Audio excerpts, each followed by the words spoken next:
Keeping your family safe and showing you how forecasters now alert you to some oncoming hurricanes. Tomorrow marks 20 years from when Hurricane Katrina made landfall in Louisiana, becoming one of the deadliest hurricanes to impact the U.S. And nearly 1,400 people died, and with an estimated $125 billion worth of damage.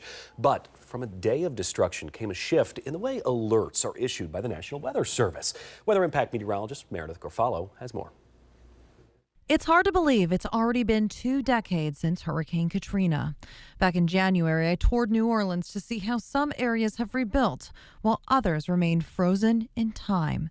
But from that tragedy came change, a new focus on how meteorologists communicate to help save lives. 20 years ago, it was Robert Ricks Jr. who issued the statement heard round the world, close to 24 hours before Hurricane Katrina devastated New Orleans. You know, at no time did I think in the moment issuing that it was going to take on the life it did. Those chilling words were part of a newly developed inland hurricane wind warning, debuting that hurricane season and forever reshaping how storm alerts are issued. And it kind of foreshadowed where we're at now as the Weather Service. Once I retired, the environment we're in now is impact-based warnings. Instead of only sharing numbers like wind speeds or rainfall totals, impact-based warnings highlight what those numbers mean for people in harm's way. People don't really know what 100-mile-an-hour winds are going to do, but they do know when you say that trees are going to be denuded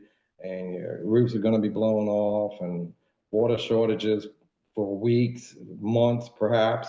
You know, when you start putting wording like that, then it starts hitting home personally for those individuals that's going to be impacted. That approach encourages meteorologists to focus on how they communicate any weather message to help people survive whatever Mother Nature brings their way.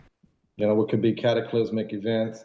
It could be a tornado going through Ohio. It could be floodwaters going through Texas. It could be a hurricane making landfall in Louisiana or Florida.